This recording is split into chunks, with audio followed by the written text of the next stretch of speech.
जय हिंद। हम आज देखेंगे भारत के भूगोल के अंतर्गत physical division of India. Bharat का भू आकृतिक प्रदेश, जिसे इंग्लिश में फिजिकल डिवीजन ऑफ इंडिया भी कहा जाता है, फिजिकल डिवीजन। अगर हम बात करें भारत के फिजिकल डिवीजन की, तो जो भारतीय उपमहाद्वीप है, आज भारतीय उपमहाद्वीप की अगर हम भूवैज्ञानिक संरचना की बात करें, तो ये अंतर्जात व बहिर्जात बलों और जो हमारे यूरेशियाई प्लेट है और इंडिक प्लेट है, जिसे आगे मैं जा करके प्लेट टेक्टोनिक थ्योरी में समझाऊंगा, तो उसके जो क्षैतिज संतरण है प्लेटों के आपस में टकराने के फलस्वरूप हमारे ये भारतीय उपमहाद्वीप की उत्पत्ति हुई है। धीरे से हम सारी चीज़ों को समझेंगे। अगर हम भारत के संपूर्ण क्षेत्रफल की बात करूं, तो लगभग इसका 11%, 10.6%, या इसी को हम 11% कर सकते हैं। देखो 0.5 से ऊपर हुआ ना, तो उसको एक बढ़ा दिया करो, तो इसको 11% कंसिडर करो, और पहाड़ी को 18% कंसिडर करो, और पठारी को 27%, और मैदानी भाग को 43% हमको कंसिडर करना चाहिए। क्योंकि होता क्या है पता है, लोग ना एकदम पॉइंट में याद करने के चक्कर में, फुल परफेक्शन के चक्कर में वो भी याद नहीं होता। इसलिए आप पहले याद करो 11%, 18%, 27% और 43%। तो भारत के संपूर्ण क्षेत्रफल की अगर मैं बात करूं, तो संपूर्ण क्षेत्रफल को हम पर्वतीय, पहाड़ी, पठारी और मैदानी भागों में बांट सकते हैं। ठीक है, ये चीज क्लियर समझ आ गया आपको? थोड़ा सा इसका जूमिंग हटा देते हैं। चलो आगे समझते हैं हम। तो भारत के संपूर्ण क्षेत्रफल को किसमें बांटा गया है? पर्वत, पठार, पहाड़ और मैदानी। यहाँ पर मैं पर्वत की डेफिनेशन बता देता हूँ। पर्वत उस भू आकृति को कहते हैं जिसका जो शिखर है ना, वो नुकीला होता है, और आसपास के जो भौतिक विभाग है हमारा, उसकी जो ऊंचाई है लगभग 500 मीटर से ज़्यादा होनी चाहिए। 500 मीटर से क्या होनी चाहिए? ज़्यादा होनी चाहिए। तो उसे हम क्या कहते हैं? पर्वत कहते हैं। इसकी दूसरी परिभाषा ये होती है कि जो समुद्र तल से अगर 1000 मीटर से ऊंचा है, तो उसे भी हम पर्वत कहते हैं। ठीक है, तो ये हुआ पर्वत की डेफिनेशन। अब पहाड़ी किसे कहेंगे? पहाड़ी हम उसे कहेंगे जिसकी ऊंचाई 500 मीटर से कम होती है। ठीक है, जिसकी ऊंचाई क्या होती है? 500 मीटर से कम होती है, उसे हम पहाड़ी कहते हैं। जबकि पठार किसे कहेंगे? एक ऐसा पर्वत जिसका शिखर कैसा हो? समतल हो, पठार कहलाता है। इसकी औसत ऊंचाई लगभग 600 से 900 मीटर के आसपास होती है, तो इसे पठार कहा जाता है। अब मैदानी संरचना किसे कहेंगे? एक समतल भूभाग होगा, एक ऐसा होगा समतल भूभाग होगा, और समुद्र तल से जो इसकी ऊंचाई है लगभग 200 से 300 मीटर के आसपास होती है, तो इसे हम क्या कहते हैं? मैदान। तो पर्वत क्या होता है, पहाड़ क्या होता है, पठार क्या होता है और मैदान क्या होता है, इसकी डेफिनेशन आपको एकदम आराम से समझ में आ गई होगी।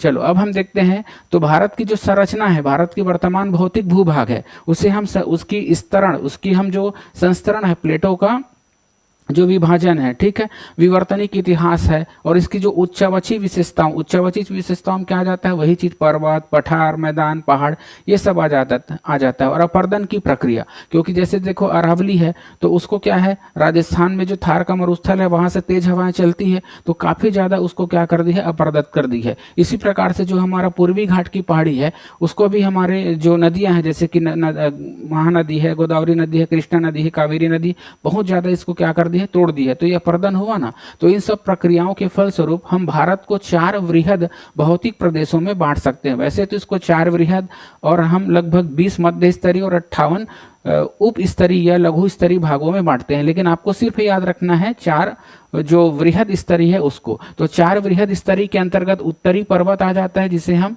इसके अंतर्गत हम पढ़ेंगे हिमालय पर्वत को। इसके अंतर्गत क्या पढ़ते हैं हम?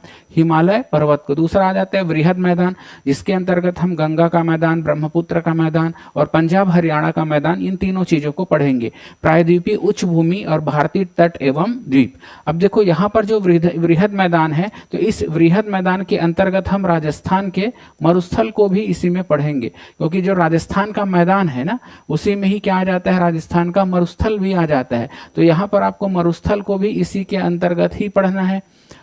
ठीक है, साथ ही साथ हमारा क्या आ जाएगा? पंजाब हरियाणा का मैदान, पंजाब हरियाणा का मैदान भी यहीं पर पढ़ना है, ध्यान रखना इसको। पंजाब हरियाणा का मैदान, उसके बाद किसका मैदान आएगा? गंगा का मैदान, उसके बाद फिर हमारा ब्रह्मपुत्र का मैदान। तो इतने मैदानों को हमको पढ़ना है इसके अंतर्गत। प्रायद्वीपीय उच्च भूमि जिसे हम उत्तरी उच्च भूमि, मध्य उच्च भूमि और उसके बाद आता है दक्कन का पठार, पूर्वी पठार, इन सब भागों में इसको बांट करके पढ़ेंगे। भारतीय तट को भी 2 भागों में बांट के पढ़ेंगे, जिसके अंतर्गत इधर वाला हिस्सा क्या कहलाएगा हमारा पश्चिमी तटीय मैदान और ये वाला हमारा क्या कहलाएगा पूर्वी तटीय मैदान। इसके बाद आता है हमारा द्वीप समूह, जिसके अंतर्गत हम एक तो है अरब सागर में स्थित द्वीप समूह, दूसरा है हमारा अंडमान निकोबार द्वीप समूह में स्थित द्वीप समूह, और उसके बाद हमारा मुख्य भूमि के आसपास जो लगा होगा जैसे कि दमन है, दीव है, ठीक है, ये सब दादरा नागर हवेली है, वेलिंगटन द्वीप है, ये सब द्वीपों को हम इसके अंतर्गत पढ़ते हैं। तो भारत को मुख्य रूप से कितने भौतिक प्रदेशों में बांटा गया है बोलेंगे तो आप कहोगे 4, ध्यान में रखना। अब एग्जाम में भी आता है कि भारत को कितने भौतिक भागों में बांटा गया है तो आप 4 बोलना। हालांकि हम अध्ययन की सुविधा के लिए ये इसको हम 6 भाग में बांट करके पढ़ सकते हैं। आगे देखो यहाँ पर, तो 6 भाग में क्या होगा, यहाँ पर राजस्थान के मैदान को हम अलग कर देंगे। तो सबसे पहला आएगा उत्तर का पर्वतीय प्रदेश। उत्तर का पर्वतीय प्रदेश की अगर हम बात करें तो इसका विस्तार आप देख पा रहे हो, ये हमारा उत्तर का पर्वतीय प्रदेश है। तो भारत में ये उत्तराखंड में दिख रहा है आपको, हिमाचल प्रदेश में दिख रहा है और केंद्र शासित प्रदेश लद्दाख में दिख रहा है और जम्मू कश्मीर, ठीक है। तो इतने यहाँ पर हमारा क्या है इसका विस्तार है, ये हो गया हमारा जम्मू कश्मीर, ठीक है। और यहाँ पर से आ जाता है ये ऐसा उत्तराखंड, हिमाचल प्रदेश और पंजाब, तो यहाँ पर इसका विस्तार है। इसके बाद हमको इसका विस्तार देखने को मिलेगा सिक्किम में और थोड़ा सा विस्तार हमको देखने को मिलता है पश्चिम बंगाल में।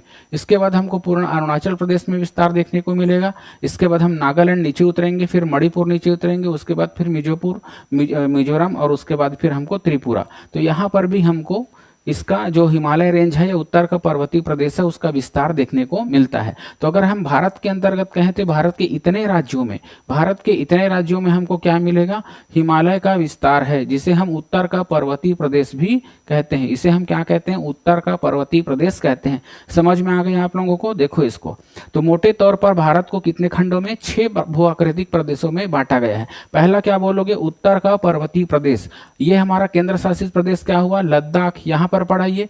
दूसरा ये क्या हुआ, जम्मू कश्मीर, हल्का सा पंजाब में जाता है, बिल्कुल माइनर सा। और उसके बाद पूरा हिमाचल प्रदेश, उत्तराखंड तो हिमालय में ही बसा है।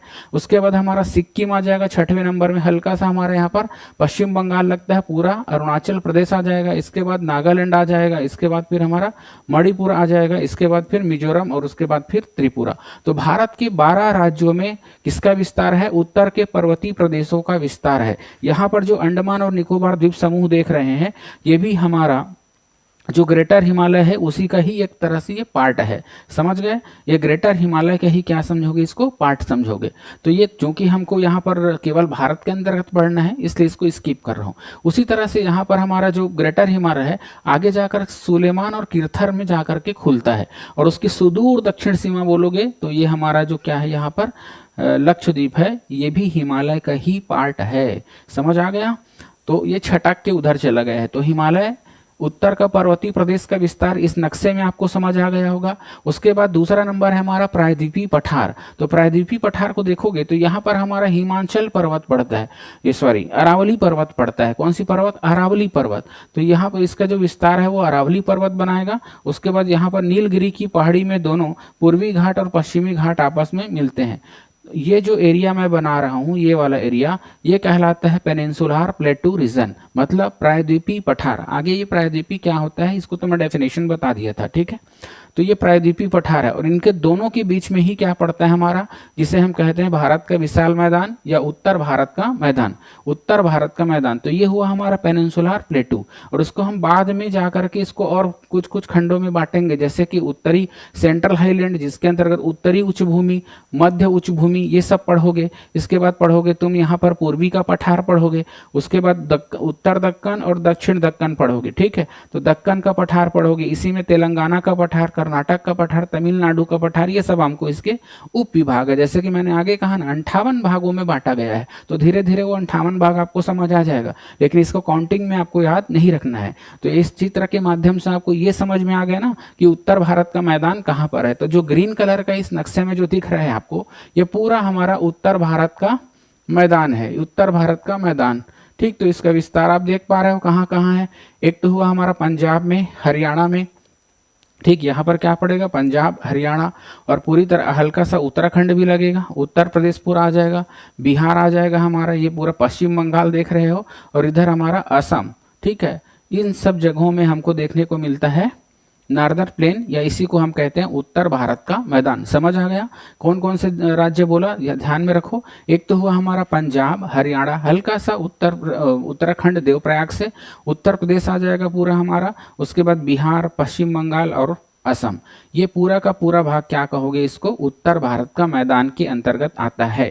ठीक है, ये जो थार का डेजर्ट है ये भी उत्तर भारत के मैदान के अंतर्गत आता है, अगर 4 वृहद भूभाग में बांटे तो। लेकिन अलग से पढ़ोगे तो इसे हम थार डेजर्ट कहते हैं, जो कि राजस्थान के मैदान के अंतर्गत इसको हम पढ़ेंगे। अरावली पर्वत के जो पश्चिम हिस्सा है उसे राजस्थान का मैदान कहते हैं, और राजस्थान के मैदान में ही थार डेजर्ट आता है। ठीक है, यहां तक समझ आ गया। धीरे धीरे आगे मैं जब क्या इसका डिवीजन करते जाऊंगा, उपविभाग बताते जाऊंगा, तो सारा चीज समझ में आएगा। पहले इन लोगों को बहुत ध्यान से आप समझो।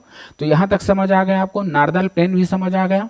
चलो, नार्दर्न प्लेन के बाद हम चलते हैं भारतीय मरुस्थल में। तो अरावली पर्वत के पश्चिम में आपको क्या मिलेगा, ये देखो पंजाब और सिंध प्रांत है, कहाँ का, पाकिस्तान का। तो इनसे लगा हुआ हमारा थार का डेजर्ट है, थार का डेजर्ट बहुत बड़ा मरुस्थल है, और यहीं पर पोखरण का परमाणु परीक्षण हुआ था। चलो, ये समझ आ गया। उसके बाद आ जाता है हमारा तटीय मैदान। तो ये जो हुआ हमारा अरब सागर, ये कौन सा हिस्सा कहलाता है हमारा, अरब सागर। ये कौन सा हुआ, अरब सागर। ठीक है, और ये क्या कहलाता है, बे ऑफ बंगाल, मतलब बंगाल की खाड़ी, बंगाल की खाड़ी। ठीक है, तो इन दोनों तटों से लगा हुआ जितना भी राज्य है, जैसे कि यहाँ पर देखो हमारा ये पूरा क्या हो जाता है, गुजरात। ये पूरा राज्य कौन सा हो गया, गुजरात।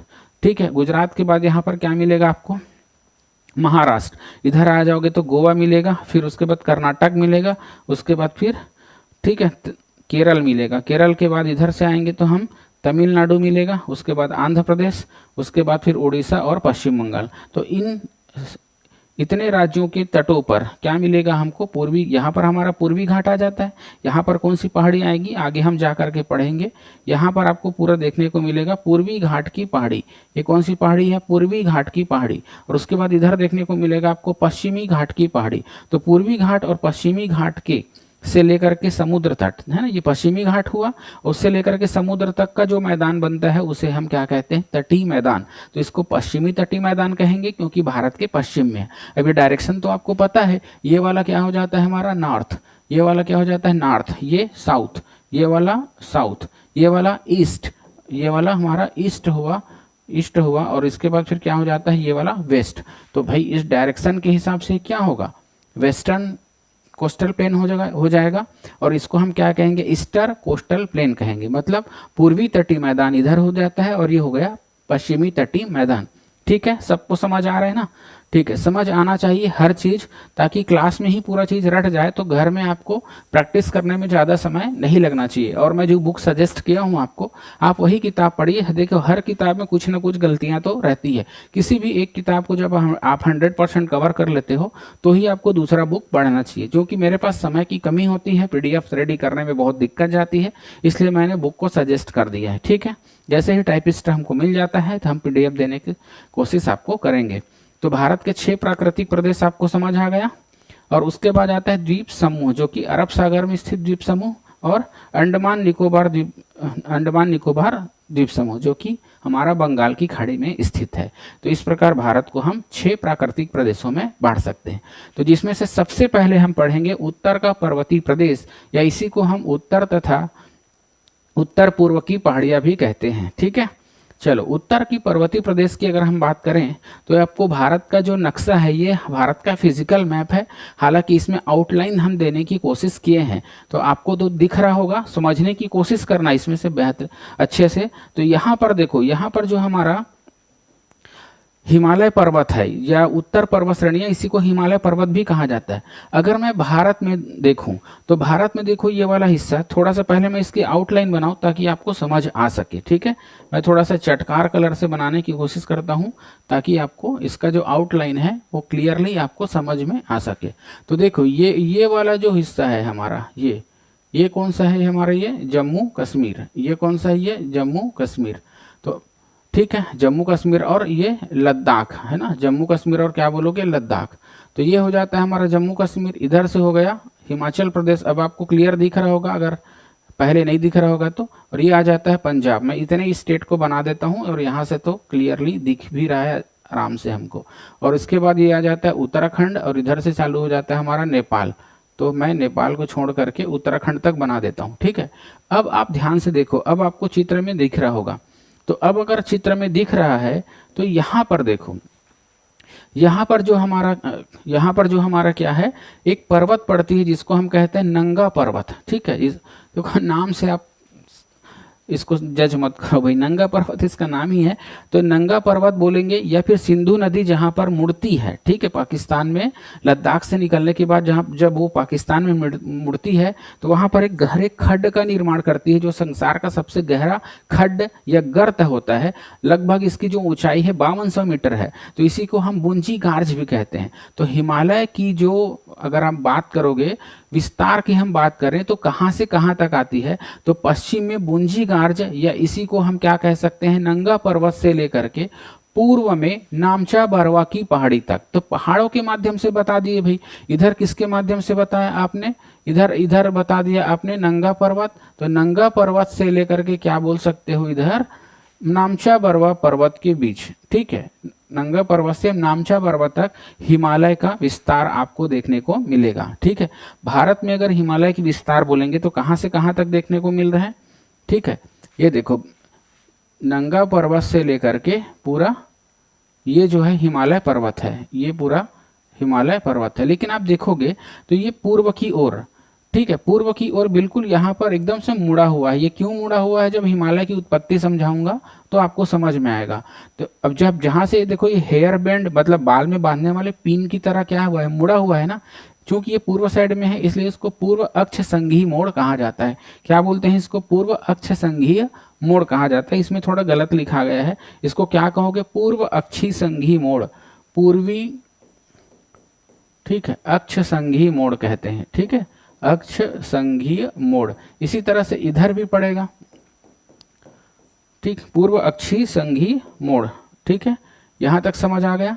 और उसके बाद जो हिमालय है वो फिर से देखो नीचे की ओर, जिसे हम पूर्वांचल की पहाड़ियां कहते हैं। क्या कहते हैं, पूर्वांचल की पहाड़ियां। इसी में जो हमारे म्यांमार है उधर की जो हिमालय पर्वत है उसको हम अराकान योमा कहते हैं। क्या बोलते हैं, अराकान योमा। तो चूंकि मेरे को भारत में लेना था तो केवल भारत तक का दिखा रहा हूं, तो भारत तक इसका विस्तार मिजोरम तक हो गया। इसके बाद अगर हम थोड़ा सा आगे बढ़ते हैं पाकिस्तान साइड में, तो अगर पाकिस्तान साइड में मैं आगे बढ़ूं तो इसको थोड़ा दूसरे कलर से दिखा देता हूं। तो पाकिस्तान साइड में जब हम आगे बढ़ते हैं तो यहाँ पर जो पर्वत है, ठीक है, उसको हम कहते हैं सुलेमान पर्वत। और उसके बाद एक और रेंज यहाँ से जाती है जिसे हम कहते हैं किरथर की श्रेणी। तो ये हो गया सुलेमान और ये हो गया किरथर। सुलेमान और क्या बोलोगे, किरथर। इधर नीचे साइड जो दिख रहा है वो किरथर है और ये जो ऊपर साइड दिख रहा है वो सुलेमान है। अगर पाकिस्तान भी हमारा होता तो हम इसको पूरा हिमालय के अंतर्गत पढ़ाते हैं। चूंकि केवल भारत में पढ़ाना है तो नंगा पर्वत से लेकर के कहाँ तक बोलोगे, नामचा पर्वत तक। अगर मैं इतनी दूर तक अगर हिमालय की विस्तार की बात करूं, इतने दूर तक अगर हिमालय, यहाँ से हिमालय स्टार्ट हो रहा है भारत में और यहाँ पर कहाँ चालू हो रहा है, पूर्व अक्षी संघ तक। तो यहाँ से लेकर के यहाँ तक की अगर हम बात करें तो लगभग 2500 किलोमीटर होता है। लगभग कितना होता है, 2500 किलोमीटर तक। अच्छा करेक्ट देखोगे, एकदम परफेक्शन में जाओगे तो 2400 किलोमीटर है। क्योंकि अगर हम इसको थोड़ा सा आगे बढ़ाते हैं म्यांमार तक, ठीक है, तो तब जाकर के इसकी लंबाई 2500 किलोमीटर होती है। लेकिन इतना ज्यादा आप इसके पीछे नहीं भागोगे। 2500 बोलोगे तो भी चलेगा और 2400 बोलोगे तो भी चलेगा, ठीक है। तो ये हो गया हमारा उत्तर के पर्वत श्रेणी का विस्तार। कहां से कहां तक, चलो जल्दी से बोलो। जम्मू कश्मीर में बूंजी गार्ज, क्या बोलोगे, जम्मू कश्मीर में बूंजी गार्ज, या उसी को क्या बोल सकते हो, नंगा पर्वत से लेकर के पूर्व में नामचा बरवा तक। पूर्व में क्या बोलोगे, नामचा बरवा तक। और देखो पश्चिम हो चाहे पूर्व हो, दोनों में मुड़ा हुआ है। जहां पर मुड़ा हुआ है उसको हम क्या कहते हैं, सिंटैक्सियल बैंड इंग्लिश में, और हिंदी में क्या बोलते हैं, अक्षी संघ, अक्षांशी संघ या अक्षी संघ बोलते हैं। तो पूर्व भी मिलेगा उसको पूर्व अक्षी संघ और पश्चिम में मिलेगा तो उसको पश्चिम अक्षी संघ कहते हैं। तो यहाँ तक समझ आ गया। और हिमालय का विस्तार कहाँ तक है ये मैं पहले ही आपको समझा चुका हूँ। तो उम्मीद करता हूँ ये आपको पूरा समझ आ गया होगा। अब मैं आगे बढ़ता हूँ हिमालय पर्वत की उत्पत्ति को लेकर के। तो ध्यान से इस चित्र को देखिए आप। इस चित्र में आप देख रहे हो तो जो शुरू में है ना, प्रारंभ में पृथ्वी में केवल और केवल एक ही स्थल खंड था, भूखंड था, या कह सकते हो एक ही महाद्वीप था, जिसे हम पेंजिया कहते हैं। और इसके चारों ओर जो विशाल जल राशि है उसे हम पैंथालासा कहते हैं। क्या बोलते हैं उसको हम? पैंथालासा। तो समुद्र का नाम हो गया पैंथालासा, और जो महाद्वीप है या स्थल खंड है उसका नाम क्या हो गया? पेंजिया हो गया। तो आरंभ में पृथ्वी में केवल एक कंटिनेंट था और एक ही महासागर था, जिसको हम कहते हैं पैंथालासा। समझ आ गया? क्लियर हो गया? चलो आगे मैं बढ़ता हूं। उसके बाद बात करते हैं हम कार्बोनीफेरस काल में। जब मैं आपको भूगर्भिक संरचना पढ़ाया था तो उसमें 4 ईरा पढ़ाया था। समझ आ रहा है? सॉरी, 5 ईरा पढ़ाया था, युग पढ़ाया था, 4 प्रकार के युग पढ़ाया था और 5 प्रकार के ईरा पढ़ाया था, जिसमें प्री पैलियोजोइक, पैलियोजोइक, मीसेजोइक, नियोजोइक, ये सब, असिनोजोइक, ये सब समझ आया होगा आपको। तो इसी में जो हमारा टर्सरी काल होता है ना, टर्सरी काल में, जैसे मतलब प्री पैलियोजोइक, पैलियोजोइक, उसके बाद क्या आता है हमारा? मिसोजोइक। तो इसमें जो हमारा टर्सरी काल है, तृतीयक काल है, तो तृतीयक काल के जो कार्बोनीफेरस काल है, ठीक है, तो कार्बोनीफेरस काल में क्या हुआ? ये जो भू संचलन, मतलब ये जो हमारा विशाल पेंजिया है, इसमें ना क्रैक्स आने लग गए। समझ गए? अंतर्जनित बलों के कारण, भूकंप कह सकते हो, इन सब के कारण क्या हो गया? इसमें क्रैक्स आने लग गए। और क्रैक आया ना, तो सबसे बड़ा जो दरार है इसके लगभग बीचों बीच पड़ा। इसके जब बीचों बीच दरार पड़ा तो यहाँ पर एक दूसरे, ये क्या हुआ? एक दूसरे से दूर हटते गए। जब दूर हटते गए ना, तो इसमें पैंथालासा का विशाल जल राशि इसमें समा गया। जब विशाल जल राशि इसमें समा गया तो इस बीच वाले सागर को, जो अंगारा और गोंडवाना, देखो पेंजिया 2 टुकड़ों में बढ़ गया। एक तो हुआ ऊपर का हिस्सा अंगारा लैंड और नीचे का हिस्सा हुआ गोंडवाना लैंड। अब किस काल में हो रहा है? कार्बोनीफेरस काल में। कब बोलोगे? कार्बोनीफेरस काल में जो पेंजिया है 2 भागों में टूट गया। उत्तर का भाग अंगारा लैंड, या इसी को हम लॉरेशिया कहते हैं, क्योंकि इसी से एशिया और यूरोप महाद्वीप बना है, तो इसको अंगारा लैंड बोलेंगे और नीचे वाले को गोंडवाना लैंड। और बीच का जो यहाँ पर जो विशाल जल राशि समा गया, इसको हम कहते हैं टेथिस सागर। इसको हम क्या कहते हैं? टेथिस सागर, टेथिस सागर। ठीक है, यहां तक समझ आ गया? इसे हम क्या कहेंगे? टेथिस सागर। क्लियर हो रहा है सब लोगों को? तो अंगारा लैंड, गोंडवाना लैंड, और दोनों के बीच में क्या मिलेगा? टेथिस सागर। याद हो गया ना? देख लो भाई, अच्छे से याद हो रहा है कि नहीं हो रहा है? तो सबसे पहले क्या था बोलोगे आप? पैंथालासा एक विशाल जल राशि थी और एक विशाल भूखंड था, जिसे हम पेंजिया कहते हैं। कार्बोनीफेरस काल में क्या हो रहा है? यहाँ पर क्रैक्स पड़ गए और 2 हिस्सों में टूट गया। एक कहलाया अंगारा लैंड और नीचे वाला कहला रहा है गोंडवाना लैंड, और दोनों के बीच में विशाल जल राशि समा गई, जिसे हम कहते हैं टेथिस सागर। समय के साथ साथ ये धीरे एक दूसरे से ना दूर जाते गए। एक दूसरे से कैसे हुआ? दूर जाते गए। तो दूर जब जाते गए ना, तो टेथिस सागर की क्या हो जाएगी? चौड़ाई बढ़ती जाएगी, जिसे हम टेथिस सागर को ओपनिंग कहते हैं। तो opening of the Tethys ocean, ऐसा भी इसको कहा जाता है। आगे हम चलते हैं जुरासिक युग में, टर्सरी काल में ही पड़ेगा।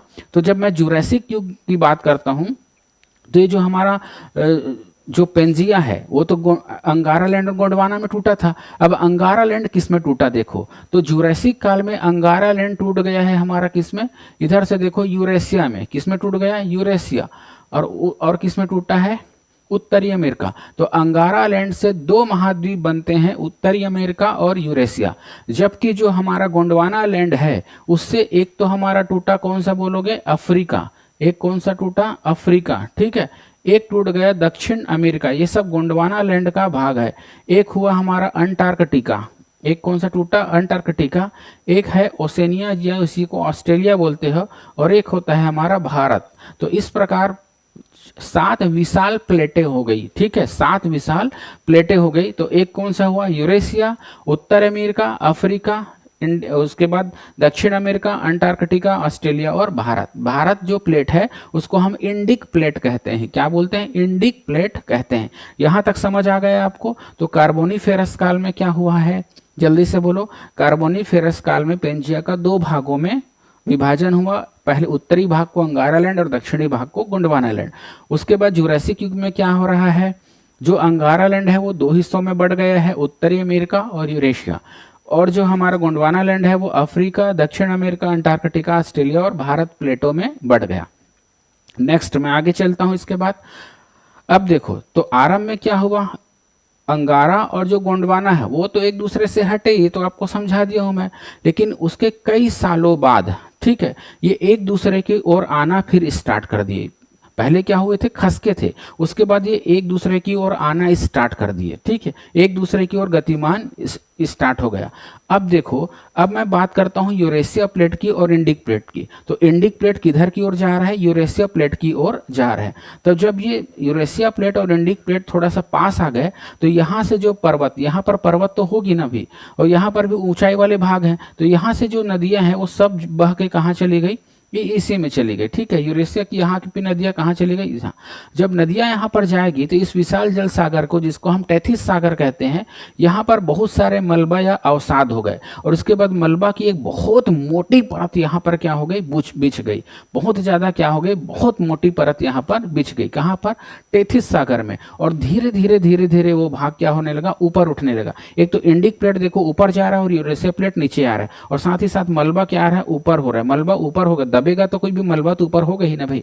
तो जब मलबा ऊपर होगा तो ये 3 पर्वत श्रृंखला में बढ़ गया, जिसे हम क्रम से क्या कहते हैं, एक तो महान हिमालय, दूसरा लघु हिमालय, और तीसरा होता है शिवालिक। इसे हम 3 विशाल पर्वत बन गए, इसी को हम हिमालय पर्वत या उत्तर का विशाल पर्वतमाला भी आज के डेट में कहते हैं, ठीक है। इसमें एक थ्योरी एग्जाम में अक्सर कर पूछा जाता है, हैरी हेस और डब्ल्यू.जे. मॉर्गन का, जिसे हम प्लेट विवर्तनिक थ्योरी कहते हैं, बिल्कुल इसी तरह से ही है। चलो उसको भी समझ लेते हैं। उसको समझने से पहले, ठीक है, चलो उसी के साथ समझाता हूं मैं। तो प्लेट विवर्तनिक सिद्धांत जो कि हैरी हेस का सिद्धांत है। एक तो देखो, हिमालय की उत्पत्ति के लिए 3 सिद्धांत दिए गए थे। एक तो है प्लेट टेक्टोनिक थ्योरी, जिसको हैरी हेस और डब्ल्यू.जे. मॉर्गन, ठीक है, आर.जे. रिड्ज और ली पिचेन, ये 4 लोगों ने मिलकर दिया था, लेकिन 2 नाम याद रखना आप, ठीक है। एक तो होता है अहमद ने 1992 में दिया था, जिसको लंबवत वर्टिकल मूवमेंट या लंबवत संचलन का सिद्धांत कहते हैं, और दूसरा होता है कोबर का भू अभिनति सिद्धांत, जो पिछला थ्योरी में बताया हूँ, डिपोजिशन हुआ है, ठीक है, डिपोजिशन हुआ, और डिपोजिशन के बाद क्या हुआ, दोनों प्लेट एक दूसरे की ओर आगे बढ़े, टकराया, तो मलबा जो है ऊपर उठ गया। ये कोबर का भू अभिनति सिद्धांत है, ठीक है। अब हम चलते हैं प्लेट विवर्तनिक सिद्धांत, तो ये भी लगभग उसी के ही जैसा है, ठीक है। तो देखो, इस सिद्धांत में क्या बोला गया है कि 70 से 60 मिलियन वर्ष पूर्व, ये देखो इतना पीछे मत जाना ना, 70 की 65 की 60, तो लगभग 70 से 60 मान लो। तो 70 से 60 मिलियन वर्ष पूर्व जो हिमालय क्षेत्र है, आज का जो हिमालय क्षेत्र है, वहां पर पहले क्या था, टेथिस ओशियन था, टेथिस सागर। तो इसको हम भू अभिनति कहते हैं। क्या बोलते हैं, भू अभिनति। देखो, भू अभिनति कैसे कहेंगे, जब जमीन में कोई चीज ऊपर उठा हुआ रहेगा तो उसे अभिनति कहते हैं, और जब वो चीज नीचे दबा हुआ रहेगा तो उसे अपनति कहते हैं। तो ये अभिनति और ये अपनति, समझ आ गया। ये ऊपर उठा हुआ भाग अभिनति और नीचे ये वाला जो भाग है अपनति कहलाएगा। तो इसे हम क्या कह रहे हैं, टेथिस नामक एक वृहद भू अभिनति कह रहे हैं। क्यों, क्योंकि इसका जो मलबा है डिपॉजिट होके ऊपर उठ चुका था, ठीक है। कब की बात कर रहे हैं हम, 70 से 60 मिलियन वर्ष पूर्व। अब 1 मिलियन ईयर में कितना होगा, 10 लाख वर्ष, 10 लाख वर्ष। अब उसके बाद उससे मल्टीप्लाई कर देना तो आपको पता चल जाएगा भाई। अब मैं बात करता हूँ 60 से 30 मिलियन वर्ष पूर्व की। कब की बात कर रहा हूँ, 60 से 30 मिलियन वर्ष पूर्व। तो ये जो इंडिक प्लेट है और यूरेशिया प्लेट है, काफी पास आ चुके थे, बहुत ज्यादा निकट आ गया, ठीक है। और जो इंडिक प्लेट है यूरेशिया प्लेट के नीचे धंसने लगा। ध्यान रखना, बीचों बीच ऐसे नहीं टकरा रहा है, बीचों बीच ऐसे नहीं टकरा है, बल्कि क्या हो रहा है, अगर ये यूरेशिया प्लेट है और तो ये हमारा क्या हो गया, ये इंडिक प्लेट है, तो ये दोनों टकरा रहे, तो बीचों बीच नहीं टकरा रहे, ये इसके नीचे साइड टकरा रहा है, ऐसे नीचे साइड। तो यूरेशिया जो प्लेट है वो ऊपर उठेगा और जो इंडिक प्लेट है वो नीचे जाएगा। इस चीज को समझना, ठीक है। तो इसके नीचे धंसने लगा, और जब नीचे धंसेगा तो संपीड़न अर्थात दबाव बल काम करेगा कि नहीं करेगा, और दबाव बल काम करेगा तो टेथिस सागर का जो डिपॉजिट है, अवसाद है, मलबा है, वो बहुत ज्यादा दबेगा, संपीड़ित होगा, और उसके बाद वो क्या होगा, विशाल पर्वतमाला बना देगा। तो मैं टर्सरी काल की मैं बात करूं तो इयोसीन काल में, टर्सरी काल में क्या होता है, सबसे पहले तो पेलियोसीन होता है, उसके बाद इयोसीन आता है। तो इयोसीन काल में क्या बना, महान हिमालय बना। इयोसीन काल में क्या बना, महान हिमालय। और उसके बाद कुछ समय बाद, इयोसीन के बाद क्या आता है हमारा, ओलिगोसीन, ठीक है। तो इयोसीन और ओलिगोसीन तक तो महान हिमालय बनता रहा।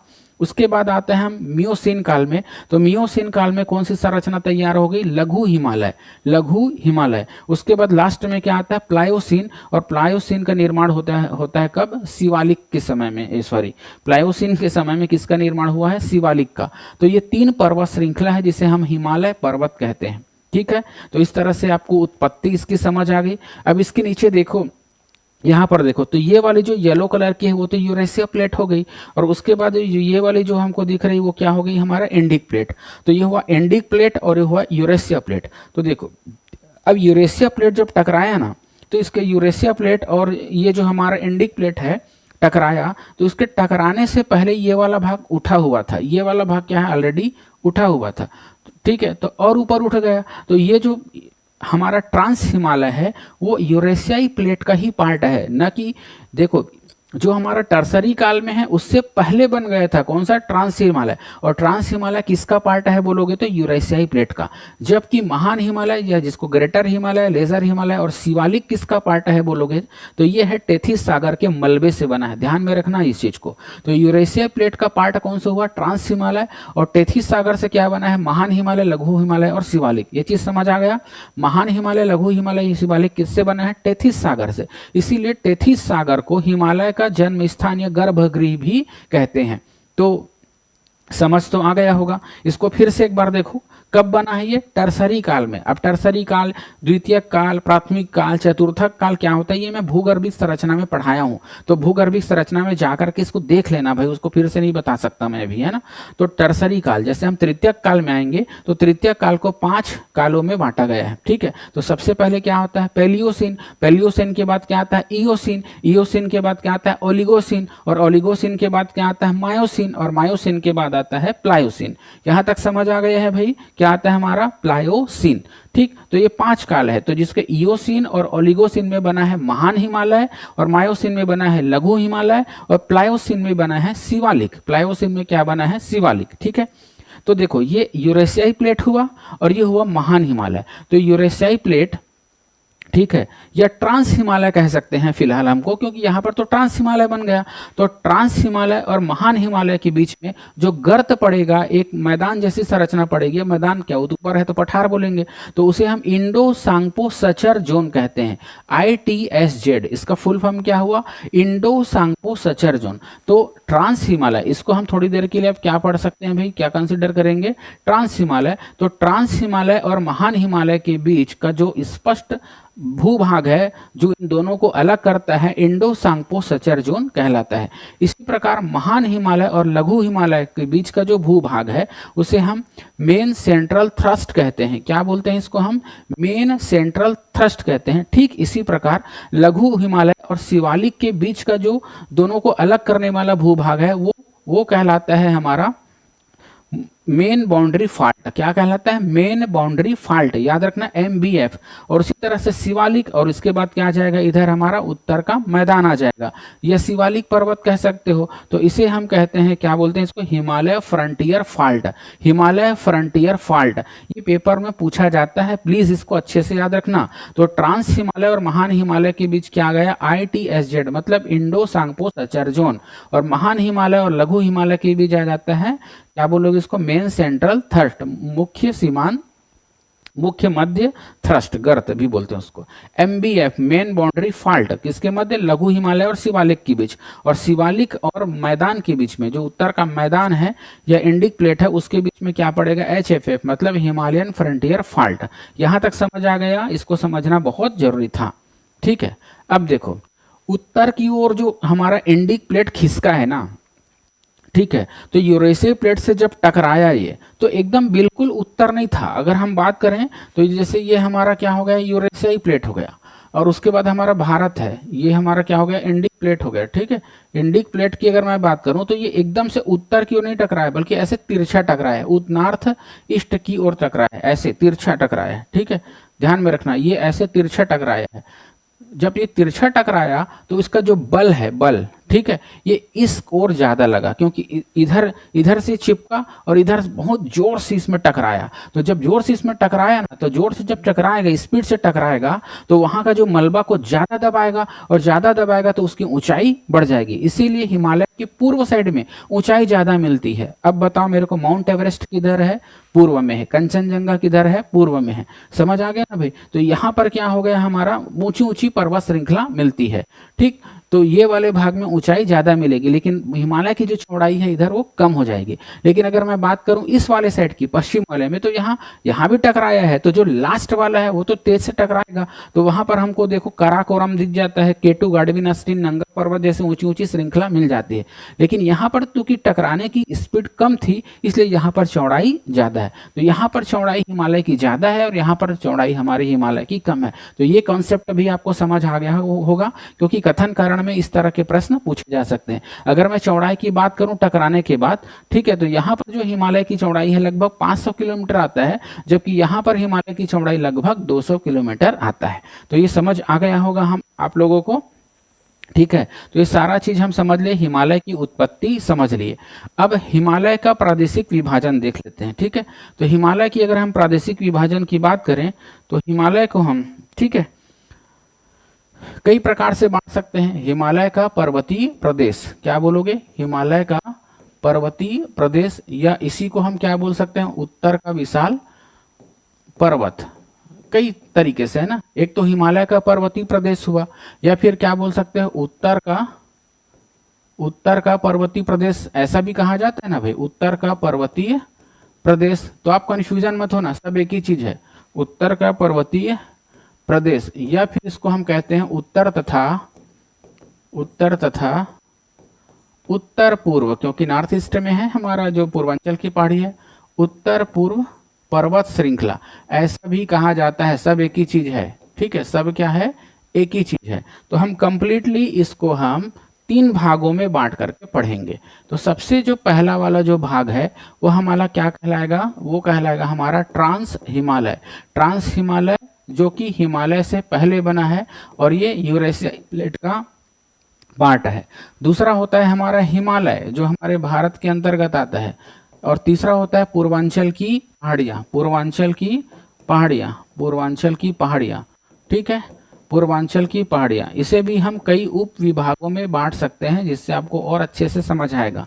देखो ट्रांस हिमालय, ये चूंकि पर्वत श्रृंखला है तो एक नहीं कई ठोक इसमें श्रृंखला मिलेगी। तो सबसे पहली जो श्रृंखला है उसे हम कहेंगे काराकोरम पर्वतमाला।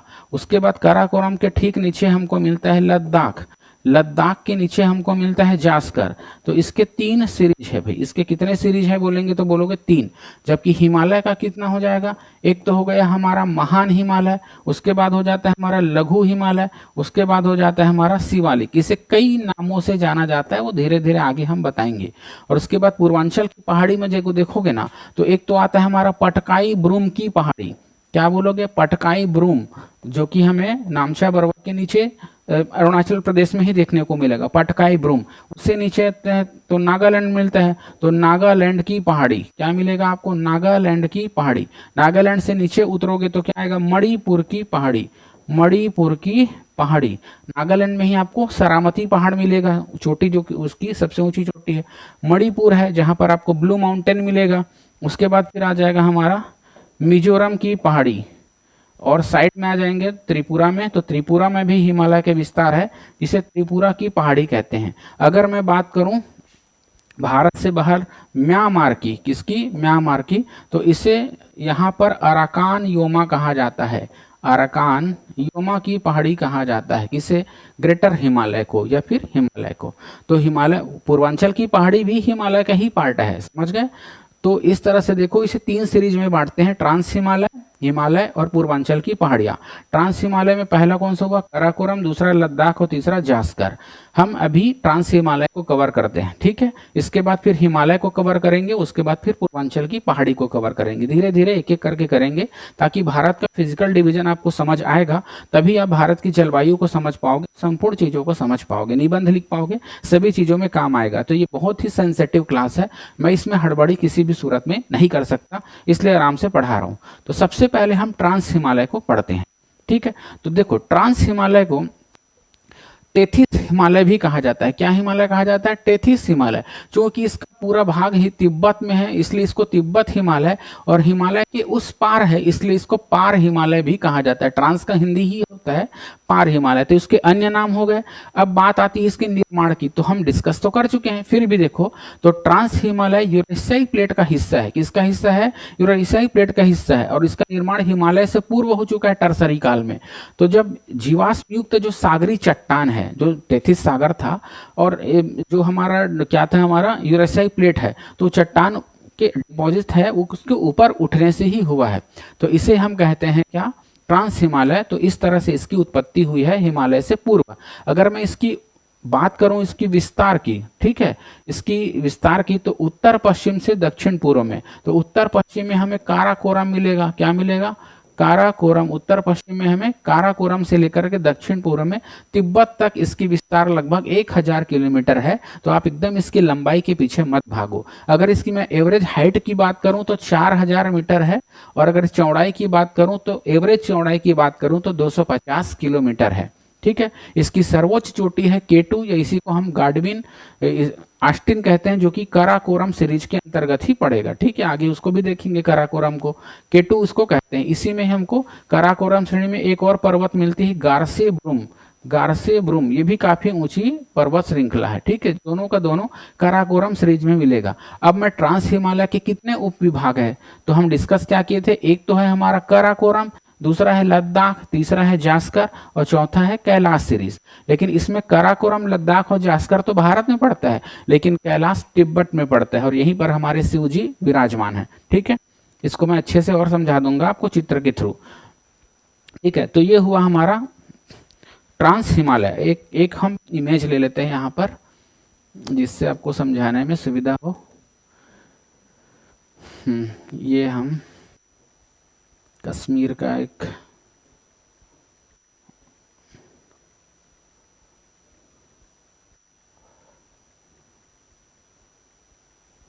इस वाले में देखते हैं, ज़्यादा बेहतर सा। देखो इस चित्र को देखो आप, ये हमारे जम्मू कश्मीर और लद्दाख का इमेज है। जो इसमें ये जो कलरफुल है वो लद्दाख का है। ठीक है, लद्दाख और ये जम्मू कश्मीर दोनों एक साथ ही है हमारा। ठीक है, लेकिन यहाँ लद्दाख लिखा हुआ है तो आप कंफ्यूजन मत होना। इसके जो नीचे का पार्ट है, देखो यहाँ से लेकर के, मैं इसको आउटलाइन खींच देता हूँ। ये हुआ हमारा, ठीक है, ये लद्दाख हो गया इधर का एरिया। ठीक, ये हुआ लद्दाख, और ये यहां से लेकर के आप देखोगे तो ये हो जाता है जम्मू कश्मीर। ठीक है, जम्मू कश्मीर। अब मैं बात करता हूं इसके पर्वत श्रृंखलाओं की। ठीक है, अगर मैं इसके पर्वत श्रृंखला की बात करूं तो इधर से हमको काराकोरम पर्वत देखने को मिलेगा। ये कौन से मिलेगा हमको? काराकोरम पर्वत। काराकोरम जो पूरे तिब्बत तक जाएगा, काफी लंबा इसका रेंज है। तो ये कौन सी पहाड़ है? काराकोरम। तो इसकी स्थिति देखोगे तो गिलगित, देखो पीओके में कहा लिखा है गिलगित, तो ये वाला इलाका पूरा कौन घेर लिया? चिट्टा पाकिस्तान घेर लिया है कि नहीं? पाकिस्तान तो कब्जा बस में ध्यान देगा भाई, पढ़ाई लिखाई तो उसको करना ही नहीं है, बम बनाना है तो एक ही काम करना है इसको, क्या करना है इसको? हथियार लेना है। तो ये पूरा पीओके उसके अंडर में है। उसके बाद यहाँ पर किसको दे दिया है? थोड़ा सा सक्सकाम वैली को, चाइना को, और इसके बाद इधर हथियार लिया है कौन? चाइना हथियार लिया है। तो फिलहाल हम बात करते हैं तो हमारा लद्दाख हो गया। तो इसका जो विस्तार है कहाँ से कहाँ मिला? लद्दाख में। इसका विस्तार कहाँ मिलेगा आपको? लद्दाख में। तो काराकोरम का विस्तार मिला गया आपको लद्दाख में। तो पीओके है ना, ये गिलगित से लेकर के देखो कहाँ पर जा रहा है, भारत में तो है ही है, और उसके बाद थोड़ा सा तिब्बत साइड भी जाता है। ठीक है, थोड़ा सा कहाँ जाता है? तिब्बत साइड में जाता है। यहाँ ये हो गया हमारे काराकोरम का विस्तार। किसका विस्तार हो गया? काराकोरम। इसे हम उच्च एशिया की ऋण या मध्य एशिया की ऋण भी कहते हैं। इसे क्या कहते हैं? उच्च एशिया की ऋण या मध्य एशिया की ऋण, या फिर महाभारत काल में तो इसको कृष्णागिरी के नाम से भी जाना जाता था। इसके जो उच्चतम शिखर है उसे हम गाडविन आस्टिन कहते हैं। यहाँ पर हमारा क्या पड़ेगा? गाडविन आस्टिन। इसके जो सबसे ऊंची चोटी है उसको हम क्या बोलते हैं? केटू। केटू पर्वत श्रृंखला है यार, उसका नाम है ना, K1, K2, K3 ऐसा करके। तो ये क्या कहलाता है हमारा? K2। ठीक, ये कहलाता है K2, जो कि यहाँ की सबसे ऊंची चोटी है। इसकी जो ऊंचाई है लगभग 8,611 मीटर। कितना बोलोगे? 8,611 मीटर। 8,611 मीटर इसकी ऊंचाई है, जो कि भारत की दूसरी, जो कि हम ये कह सकते हैं विश्व की दूसरी सबसे ऊंची चोटी है। पहला तो माउंट एवरेस्ट हो जाता है, दूसरा कौन सा हो गया? K2। तो 8,611 मीटर इसकी ऊंचाई है। यहीं पर एक और पर्वत है जिसको K4 या गारसे ब्रूम भी कहते हैं। क्या बोलते हैं उसको? गारसे ब्रूम। गारसे ब्रूम कहते हैं इसे, हम क्या कहते हैं? गारसे ब्रूम भी कहते हैं। गारसे ब्रूम, क्या बोलोगे उसको? गारसे ब्रूम। तो दो पहाड़ याद रखना जो कि कराकोरम रेंज में पड़ता है। ठीक है, कौन से रेंज में पड़ेगा? कराकोरम रेंज में। ये जो काफी ऊंचाई पर है, मौसम यहाँ काफी शुष्क रहता है। तो यहाँ पर टोटल अगर देखोगे ना तो ढेर सारे आपको ग्लेशियर देखने को मिलेंगे। अब ये ग्लेशियर क्या होता है?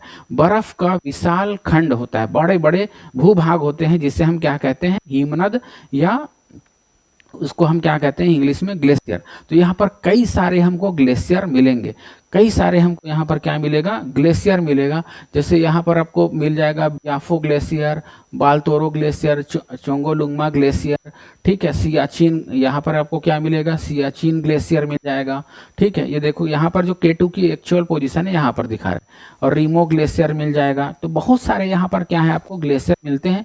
यहाँ पर ये पूछ दिया जाता है कि इसको घटते क्रम में जमाओ, तो कुछ को तो याद कर लेना आप लोग। देखो कुछ को, तो सियाचिन ग्लेशियर है वो भारत का सबसे बड़ा ग्लेशियर है, जो कि 76 किलोमीटर है। कितना किलोमीटर है? 76 किलोमीटर। अगर मैं हिस्पर की बात करूं तो ये 61 किलोमीटर है दूसरा। ठीक है, और तीसरा है बियाफोर्ड, या फिर बियाफो बोलते हैं, 60 किलोमीटर। और चौथा है हमारा बालतोरो, जो कि 58 किलोमीटर का है। तो आप एकदम से इसके लेंथ मत याद रखो, क्रम से याद कर लेना। क्या बोलोगे? सियाचिन, हिस्पर, सियाचिन, हिस्पर, बियाफो, बाल्टोरो, सियाचिन, हिस्पर, बियाफो, बाल्टोरो, सियाचिन, हिस्पर, बियाफो, बाल्टोरो। उसके बाद होता है चोंगोलुंगमा, खोर्दोपिन। क्या बोलोगे? चोंगोलुंगमा, खोर्दोपिन, रेमो और ससानी। उसके बाद क्या बोलोगे? चोंगोलुंगमा, खोर्दोपिन, रीमो और ससानी। चोंगोलुंगमा, खोर्दोपिन, रीमो और ससानी। चोंगोलुंगमा, खोर्दोपिन और रेमो और ससानी। तो रेमो से ना सियोक नदी निकला है, सॉरी, रीमो से हमारा क्या नदी निकला है? नुब्रा नदी निकला है। और ससानी ग्लेशियर से क्या निकला है? सियोक नदी। सियोक नदी याद रखना इसको। रीमो ग्लेशियर से कौन सी नदी निकली है? ठीक है, जल्दी से बोलो। नुब्रा नदी। और ससानी ग्लेशियर से कौन सी नदी निकली है? सियोक नदी। ठीक, चलो इतना चीज समझ आ गया आपको। तो ये हुआ हमारा कराकोरम। क्या हो गया? कराकोरम। तो मैं इसको सबको मिटा देता हूं और केवल आपको यहाँ पर मैं कराकोरम को ही दिखाऊंगा। ठीक है, चलो कराकोरम को बस बनाते हैं हम अभी। अरे मिटना, देखो ये तो सीमा आपको समझ आ गई होगी। ठीक है, ये आपको सीमा समझ आ गई। तो यहाँ पर पूरा हमको क्या मिलेगा? यहाँ पर क्या मिला? पूरा कराकोरम रेंज। यहाँ पर मिला हमको पूरा कराकोरम रेंज। ठीक है, कराकोरम समझ आ गया। कराकोरम के ठीक दक्षिण में, कराकोरम के क्या बोलोगे? ठीक दक्षिण में मिलता है हमको लद्दाख सीरीज। क्या बोलोगे हम उसको? लद्दाख सीरीज। तो यहाँ पर मिलेगा आपको लद्दाख। क्या बोलोगे यहाँ पर? लद्दाख सीरीज। लद्दाख, इसकी पहचान कैसे करोगे? लद्दाख सीरीज है ना, यहाँ पर देखो, यहाँ पर जो सियोक नदी करके आपको दिख रहा है, तो यहाँ से हो गया सियोक नदी, जो कि सियाचिन ग्लेशियर से निकलता है। ठीक है, और ये इस तरह से जाकर के किस में मिल जाता है? इंडस नदी में। और यहाँ पर रिमो से कौन सी? रिमो ग्लेशियर से नुब्रा नदी। नुब्रा नदी किस में मिल जाती है? सियोक में। अब देखो, अब यहाँ डेमचोक करके एक स्थान है लद्दाख में, और यहाँ से अंदर आता है हमारी सिंधु नदी। तो ये जो सिंधु नदी है, एक तो लेह इसके तटवर्ती शहर है, और उसके बाद कारगिल दूसरा तटवर्ती शहर है। ठीक है, मतलब एकदम उसके पास से ही जाता है कारगिल। और इसके बाद देखो यहाँ पर ये सियोक नदी आपस में मिल जाती है। सियोक नदी क्या हो गई? यहाँ पर आपस में मिल जाती है। ठीक है, उसके बाद ये इंडस इस नीचे उतरता है, और इस लद्दाख सीरीज को काटते हुए कहाँ आएगा? हमारा बुंजी गार्ज बनाता है, और ये कहाँ चला जाता है? पाकिस्तान चला जाता है। ठीक है, तो ये हमारा कौन सा हो गया? लद्दाख सीरीज। कौन सा सीरीज बोलोगे इसको? लद्दाख सीरीज। लद्दाख। तो लद्दाख सीरीज का भी विस्तार कहाँ पर अपने को देखने को मिल रहा है? जल्दी से बोलो। लद्दाख में। अब इसके ठीक बाद हमारा आ जाता है जास्कर सीरीज। लद्दाख ये बिल्कुल बॉर्डर बनाते हुए चलेगा। इसके बाद क्या बोलोगे? जास्कर सीरीज। जास्कर सीरीज, जिसका हल्का विस्तार आपको हिमाचल प्रदेश में भी देखने को मिलेगा। तो ये आ जाएगा बिल्कुल बॉर्डर से, लद्दाख जम्मू कश्मीर बॉर्डर, और उसके बाद हिमाचल प्रदेश, यहाँ पर आ जाता है हमारा जास्कर सीरीज। और आगे जो ये कराकोरम है ना, वो तिब्बत में कैलाश सीरीज के नाम से खुलता है, तो इसे हम कैलाश सीरीज कहते हैं वहां पर। तो इसकी चारों श्रेणियां आपको समझ आ गई। अगर इसमें ज्यादा कचरा लग रहा है तो यहाँ पर देखो, ठीक है, यहाँ पर देखो, ये क्या हो गया हमारा काराकोरम, ये हो गया हमारा काराकोरम। उसके बाद ये क्या हो गया लद्दाख, उसके बाद ये इधर से क्या हो जाएगा जास्कर, और उसके बाद यही काराकोरम जो आगे जा करके दक्षिण पूर्व में कहाँ खुलेगा उसको हम कहते हैं कैलाश। लेकिन इसको मैं स्किप कर देता हूँ क्योंकि ये तिब्बत में है, ठीक है। अब इसकी खासियत क्या क्या बताओगे, इसमें हमको ढेर सारे ग्लेशियर मिलेंगे, इसमें बहुत सारे क्या देखने को मिलते हैं ग्लेशियर, बहुत सारे इसमें क्या मिलेगा हमको ग्लेशियर देखने को मिलता है, ग्लेशियर। और यहाँ की दो ऊंची पर्वत श्रृंखला का नाम बता दो मुझे। तो एक का तो नाम हुआ आपका K2, एक का नाम क्या हुआ K2, और एक का नाम होता है गारसे ब्रूम, ठीक है, गारसे ब्रूम। यहाँ की जो रीमो ग्लेशियर से कौन सी नदी निकलती है, नुब्रा नदी। और उसके बाद जो हमारा ये ससाइनी ग्लेशियर से क्या निकलता है, श्योक नदी, ठीक है। और उसके बाद ये हमारा तिब्बत में जो हमारा मानसरोवर झील है, ठीक है, मानसरोवर झील है, उससे निकलता है हमारा इंडस नदी। और इंडस नदी कुछ इस तरह से बहता है, ठीक, ये ऊपर गया और उसके बाद ये क्या करेगा, ये लद्दाख को ही काटेगा, और काटेगा तो उसके बाद यहाँ पर बनता है बूंजी गार्ज। क्या बोलोगे, बूंजी गार्ज, बूंजी गार्ज, बहुत बड़ा गड्ढा बनाएगा ये, जिसे हम बूंजी गार्ज कहते हैं। इसकी जो गहराई है वो 5200 मीटर है, 5200 मीटर, मतलब 5 किलोमीटर गहरा खड्डा। कूद जाना, पेपर में सिलेक्शन नहीं होगा तो, ठीक है, ऐसा मत करना भाई, ठीक। और यहीं पर हमको मिल जाता है नंगा पर्वत, क्या पर्वत, नंगा पर्वत, ठीक, नंगा पर्वत। क्लियर है, ये समझ आ गया आप लोगों को। तो ये हो गया काराकोरम, ये हो गया लद्दाख, और ये हो गया जास्कर। काराकोरम, लद्दाख, जास्कर, तीनों कहाँ मिला, ये तो लद्दाख में है पूरी तरह से, ये भी पूरी तरह से लद्दाख में है, और ये बॉर्डर पे चलती है, लद्दाख साइड में ज्यादा है, ठीक है। यहाँ तक समझ आ गया। अब सेकंड हम पढ़ लेते हैं लद्दाख श्रेणी। लद्दाख श्रेणी का विस्तार आप कहाँ से कहाँ तक देखने को मिलेगा, देखो, तो लद्दाख का विस्तार तो लद्दाख में ही मिला, काराकोरम व जास्कर श्रेणी के मध्य में। कैसे बोलोगे, काराकोरम और जास्कर श्रेणी के मध्य में लद्दाख है, ठीक है। लद्दाख के दक्षिण में सिंधु नदी बहता है और उत्तर में श्योक नदी। तो जो लद्दाख सीरीज है श्योक नदी को सिंधु नदी से अलग करता है, ये भी कह सकते हो भैया आप, ठीक। इसकी सर्वोच्च चोटी का नाम है राकापोसी, जिसकी ऊंचाई है 7788 मीटर। और इस पर्वत की विशेषता यह है कि इसकी जो ढाल है ना, बहुत तीक्ष्ण है, एकदम एकदम खड़ी ढाल है, फिसल के गिर जाओगे एकदम से आप, ठीक है। और यहीं पर आपको जो चाइना की जो सीमा है, गलवान नदी के तट पर अक्साई चीन वाले एरिया में गलवान घाटी मिलेगा। क्या घाटी मिलता है, गलवान घाटी। कहाँ पर मिलेगा, ये LAC के पास मिलेगा। देखो इस चित्र में दिखा रहा हूं मैं इसको, आपको LAC के पास मिलेगा, ठीक है। ये पूरा चाइना क्या कर लिया है, इसको कब्जा लिया है, इसको चाइना पूरा कब्जा लिया है ना। तो यहाँ पर एक नदी बहती है जिसको हम क्या कहते हैं, गलवान नदी।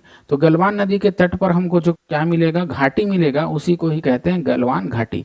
यहाँ पर 15 जून 2020 की बात है, भारत और चाइना, क्या बोलोगे, भारत और चाइना के सेना के बीच में झड़प हो गई थी, ठीक। तो एग्जाम में पूछ भी लिया था कि गलवान घाटी के संबंध में, तो कोई चीज चर्चा में होती है ना तभी आती है, ऐसा नहीं कि आप जितना ही घाटी पढ़ा सबको याद कर लिए, ऐसा नहीं कर सकते। लद्दाख में ही ना आपको पेंगोंग सो झील मिलेगा। देखो ये वाला झील आपको दिख रहा है, इसका विस्तार पूरा तिब्बत में है, और कहाँ तक है देखने को मिल रहा है आपको, लद्दाख में पेंगोंग सो झील। तो आप थ्री इडियट मूवी देखे होंगे, तो उसमें को दिखाता है इसको।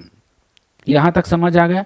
इसमें हमको ढेर सारे दर्रा भी देखने को मिलता है। क्या देखने को मिलता है, दर्रा। दर्रा किसको बोलते हैं, पहाड़ों के बीच का एक साइड से दूसरी साइड में जाने का जो प्राकृतिक रास्ता होता है, उसे हम क्या बोलते हैं, उसे हम बोलते हैं दर्रा। तो यहाँ पर इस चित्र में ध्यान से देखो, आपको ये दर्रा दिख रहा होगा, ठीक है। थोड़ा सा मैं इसको इधर ले जाता हूँ, ठीक है। ये देखो, ये पर्वत है और इसके बीच में जो प्राकृतिक रास्ता, ये यहाँ से देखो रास्ता दिख रहा है, ये पूरा रास्ता ऐसे जाते हुए दिख रहा है ना भाई। तो पर्वत को एक साइड से दूसरे साइड में जाने के लिए जो प्राकृतिक रास्ता होता है उसे दर्रा कहते हैं। पहले क्या हुआ था, जब हिमालय बना ना, तो जब हिमालय बनने की प्रक्रिया चल रही थी, उससे पहले यहाँ पर कोई नदी बहती थी। अब ये ऊपर उठ गया तो नदी सूख गया, और नदी सूख गया तो क्या बन गया, दर्रा बन गया। तो इसी को हम दर्रा कहते हैं। और दर्रा से हम एक स्थान से दूसरे स्थान की ओर जाने का ये प्राकृतिक मार्ग हो जाता है। तो हमको यहाँ पर कई प्रकार के दर्रा मिलते हैं। ठीक है, जिसे हम इंग्लिश में पास भी कहते हैं। इंग्लिश में क्या बोलते हैं? पास। यहाँ पर ना एक आपको कराकोरम दर्रा मिलेगा।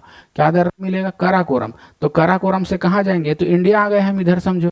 और इधर कहाँ आएगा? चाइना। तो चाइना से इंडिया जाने का मार्ग है, लेकिन इस कराकोरम दर्रे को भी कब्जा करके कौन रखा है? चाइना इसको कब्जा करके रखा हुआ है। तो ये बात आप लोगों को समझ आ गई इतना? ठीक है। तो ढेर सारे हमको यहाँ पर दर्रा मिलते हैं। इसको दर्रा का जो क्लास है ना उसको अलग से लेंगे, नहीं तो हाच पाँच हो जाएगा। तो आपको ये भी समझ आ गया होगा, उम्मीद करता हूँ।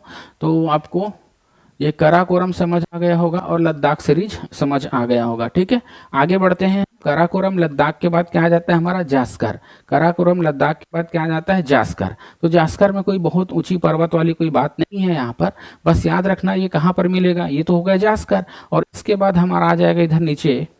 ठीक है, महान हिमालय लग जाता है। क्या लग जाता है? महान हिमालय। तो महान हिमालय और लद्दाख के बीच में जास्कर सीरीज मिलेगी।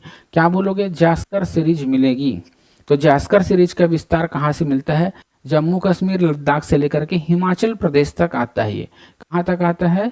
हिमाचल प्रदेश तक आता है। ठीक है, तो ये हुआ हमारा जास्कर सीरीज। ठीक है, उम्मीद करता हूँ अभी तक का मैं जितना पढ़ाया हूँ आपको वो समझ में आ गया होगा। कराकोरम हुआ, लद्दाख हुआ, जास्कर, ये ट्रांस हिमालय की 3 सीरीज है।